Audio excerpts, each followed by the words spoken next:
All right, welcome back. Let's go ahead and get into it, man. Without further ado, I just wanted before I know I haven't dropped a post draft reaction and everything like that, but if you did watch my live stream on draft night, that's still up on my YouTube channel. If you really want to see like my raw reactions to the picks and whatever, but right now I want to get into this video because a lot of people think that New York sold on draft night by not picking up Nika Muhl. One, let me say this.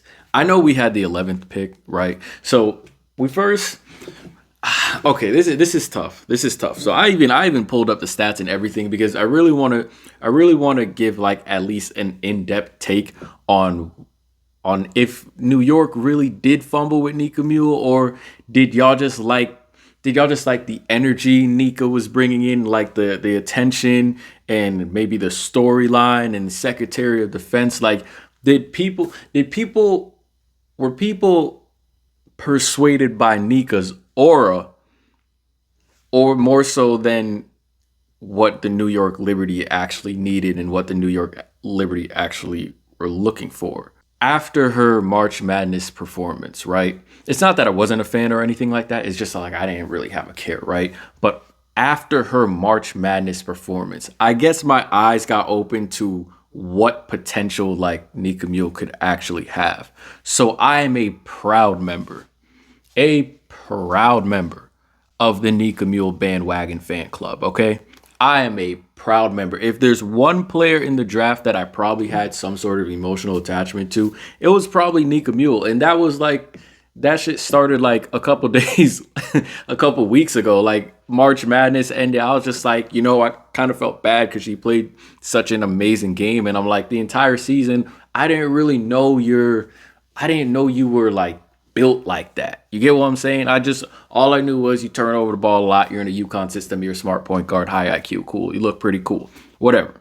But I didn't know you were built like that. You get what I'm saying? So now, since I know that you're built like that, now it's like, okay, I got to get on this bandwagon fan club. Now, fucking hell, like Nika shows up to the draft and shit. And if I didn't get persuaded by the aura, I definitely was now. Nika looked so good, bro. She started crying. I damn near started crying. I'm like, what the hell is going on here? Like, then I was just like, oh, I have an emotional attachment to Nika Muhl because I was able to like connect with Nika Muhl after watching how she played against Iowa, because I was just like, yo, I kind of see like she got that dog in her. It's just like 94 feet, like defense, that shit speaks to me. And someone who takes pride on that side of the floor as well, that shit kind of speaks to me. So I really connected with Nika. I just wanted the best for Nika. I just wanted to see her get picked up.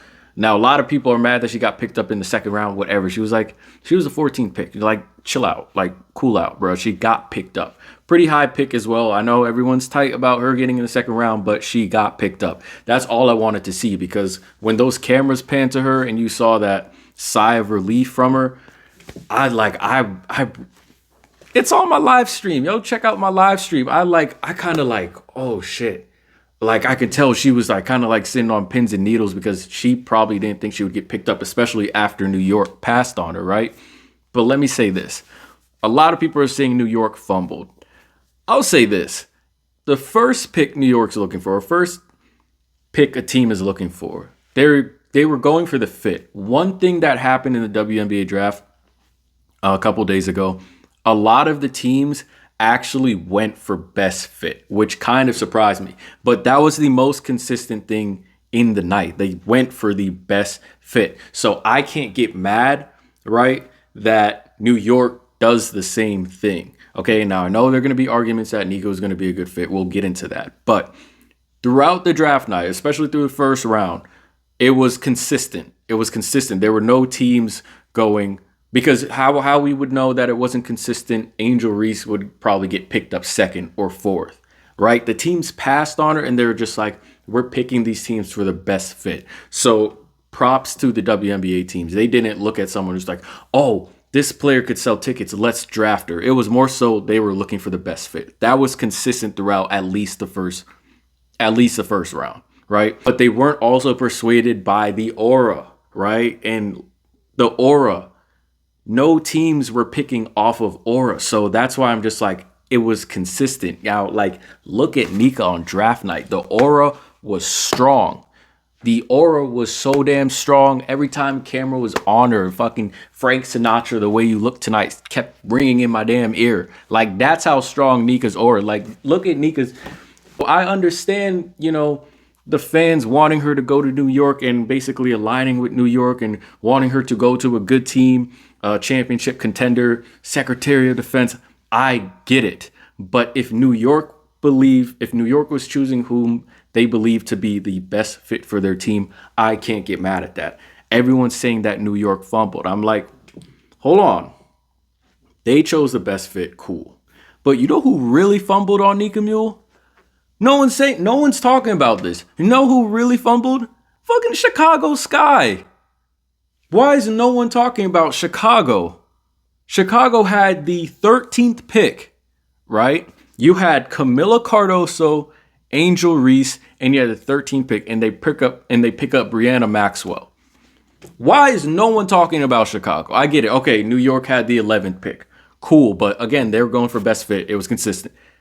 Why is no one talking about Chicago? Chicago probably, a lot of people saying Chicago had the best draft, night. But damn, you could have Camila Cardoso, Angel Reese, and Nika Muhl. First of all, the marketing boom through the roof. You got the auras through the roof. You got damn Brazilian fans flocking. You got Angel Reese fans flocking. Nika Muhl fans, Secretary of Defense, and all her constituents flocking. Why is no one talking about Chicago fumbling? Chicago big bag dropped. No one's talking about Chicago. Chicago fumbled the ball. They could have had 3 of the biggest college stars on their team, and they fumbled. And it's not like Nika Muhl wouldn't be a good fit for Chicago, because Chicago does need guards to kind of like offset or kind of just even out their team, because they are a little front court heavy now. But let's get into the type of player that New York was looking for. Was Nika Muhl the best pick for us? Now, in my opinion, even on my live stream, like on my draft night live stream, I had to take a second and think about, like, I told y'all this on the live stream. I was just like, I completely forgot about Marquisha Davis, and she does bring a lot of things that we need on the Liberty, right? And I was talking about our turnovers, and I'm just like, we just need a guard that plays defense and doesn't turn over the ball. I said all this, right? Now let's look at the player, okay?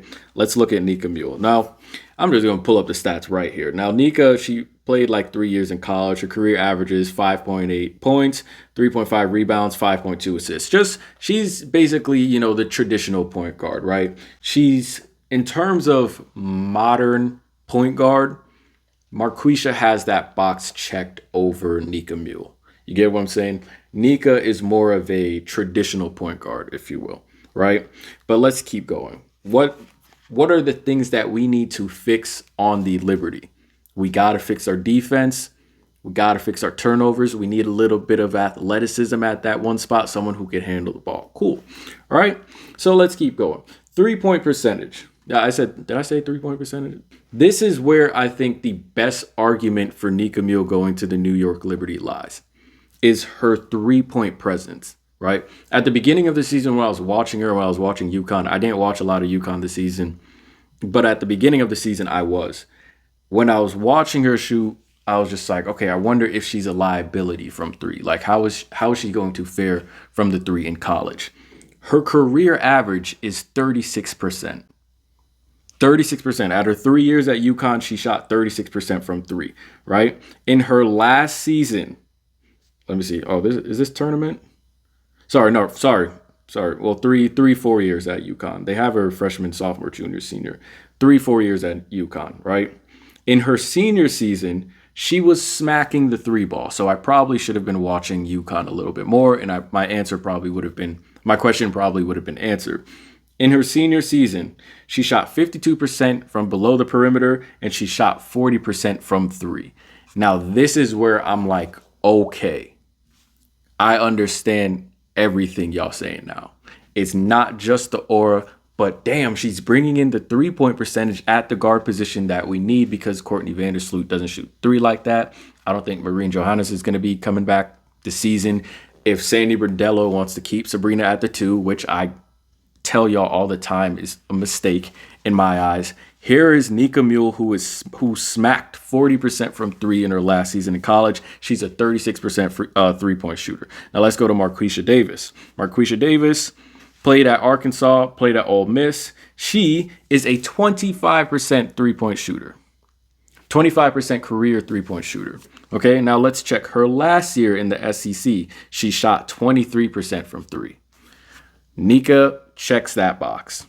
Okay, so in terms of three-point presence, three-point percentage, three-point ability, shooting ability, we could use that. We could definitely use that. So Nika clears right there. You get what I'm saying? Now let's go in terms of the athleticism and the modern point guard build. Marquisha Davis is more of a combo, is more of a combo guard, 6 feet tall, can play the one position, can play the two position, combo guard, athletic, a lot more athletic than Nika Muhl. I don't think anyone's going to argue that, right? Now, in terms of, again, floor general, in terms of controlling the floor, leading your team, setting up the offense and whatever, Nika's probably built for that because she just played a couple seasons at UConn. She knows how to run a system, if you will. She knows how to get her star players open. She knows when to pass her star players the ball. 5.2 assists in her career average is her career average. And in her last season at UConn, she averaged, where is this number? She averaged 6.5 assists. So she knows how to get her teammates open, right? So she can facilitate the ball. What New York gave up, basically, by picking Marquisha Davis, or the compromise that they made, or the thinking that was probably going on, was what Marquisha Davis doesn't have in floor general ability, maybe, and three-point shooting, and maybe IQ, she makes up for in her athleticism, her defense, her versatility, and the fact that she can basically attack the basket. She's a combo guard. She's slash, she can get downhill. So now defenses, if they leave her alone on an island because they have to guard Sab, Stewie, Benijah, JJ, now you have a player at your one position who's trying to attack the basket. So now on these pick and rolls, if Stewie is setting, if JJ is setting, and you all know that she's trying to get to the basket, a lot of these bigs are going to try to help out on that. But now it's pick your poison. You either help on that 1v1 with Marquisha Davis going to the hoop because she's such a good slasher, or you stay home on Stewie, or you help leave Stewie open,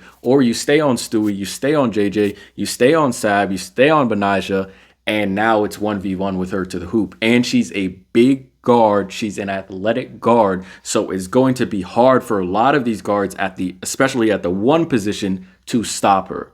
So what New York might be thinking is what she doesn't have in three-point shooting ability, in traditional point guard skills, she makes up for because her offensive presence allows the offense to be a little bit more open and a little bit more free, a little bit more dangerous.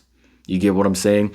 If I know that Nika Muhl isn't going to really beat me to the basket, now I don't have to really play the screen a certain way. You get what I'm saying? Now I can stay home because it's just like, okay, one guard, whoever's on Nika, you got that. Just contain her, try to keep her away from getting an easy layup. Cool, we stay home. We stay home on Brianna Stewart. You get what I'm saying? We stay home on Sab. It's a little bit more threatening to have that slasher at the one position, knowing that damn near everyone on that starting five can shoot, right?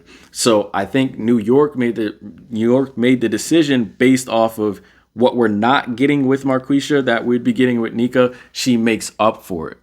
You get what I'm saying? Now, my analysis of that.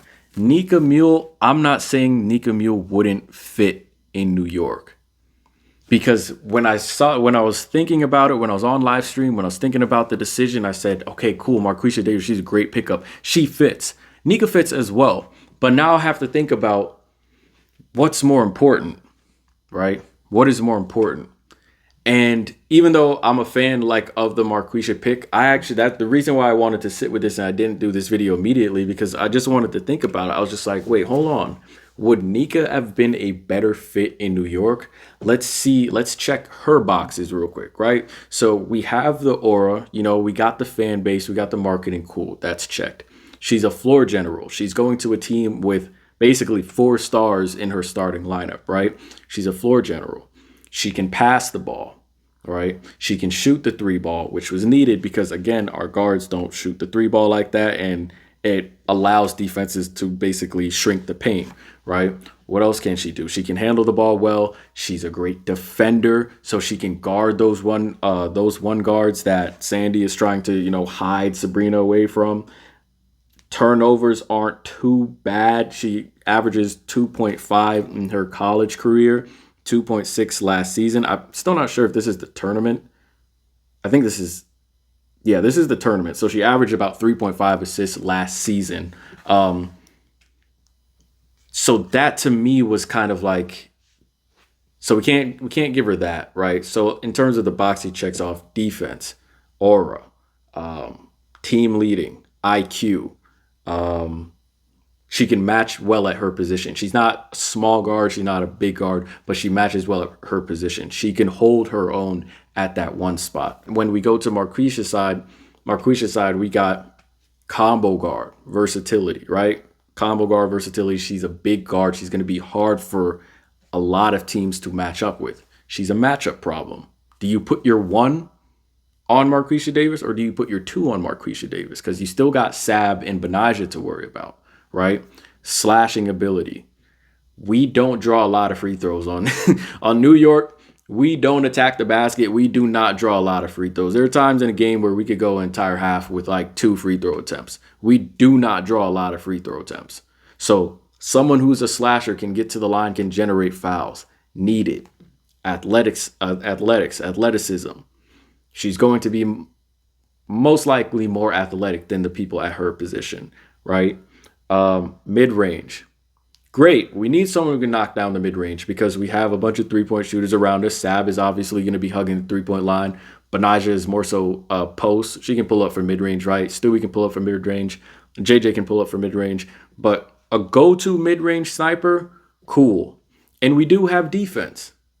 And she does give us defense. She gives us great defense, and we can switch her at the 1 and 2 position if we have to play defense on another guard. So, yes, we sacrifice the 3-point shooting with Marquisha, and we sacrifice damn near ball security with Nika Muhl. Other than that, they're damn near the best fit for the team. They're both best fits for New York. So it's like, pick your poison. Me personally, the reason I was so keen on, so high on Marquisha, because I was just like, we don't need any more turnovers on New York. Like, our backcourt last season averaged 6.3, 6.2 turnovers a game. I'm just like, okay, I get, Nika's college. She may go to the pros and never turn over the ball, average 0.8 turnovers a game or something like that. Have a great assist to turnover ratio. Cool. But at that point, I was just like, fuck no, we don't need any more turnovers. Imagine our starting backcourt and our bench, our 6th-player off the bench guard averages 7 turnovers or 8 turnovers a game. That can't happen. So I was just like, okay, cool. Marquisha Davis, you can handle the rock. Bet, because the last thing we need are turnovers, and we definitely need someone who generates free throws. But you take away their weaknesses, their most glaring weaknesses, Nika with the turnovers, Marquisha with the 3-point shooting ability, they kind of level out. You get what I'm saying? So I don't really think you can go wrong with either pick. Higher upside is probably Marquisha Davis. Because imagine you get Marquisha Davis to a 36% 3-point shooter. You know what I'm saying? What is the upside for a Nika Mühl? You get what I'm saying? Marquisha Davis checks the boxes that New York needs. I believe she checks more of the boxes that New York needs and that New York was looking for. So would I have been buying all the Nika Mühl New York jerseys? Absolutely. Absolutely. But I do think New York made the best pick. Best wishes to Nika Mühl. She's going to have a great career. But I do think New York made a great decision. But you wouldn't have gone wrong with either one. You get what I'm saying? You wouldn't have gone wrong with either one. But I do believe Marquisha has a higher upside. If you enjoyed this video, you know what to do. Subscribe if you're new. It's been your boy Hendrix. I'm out. Take care. Stay safe. Stay blessed. Peace.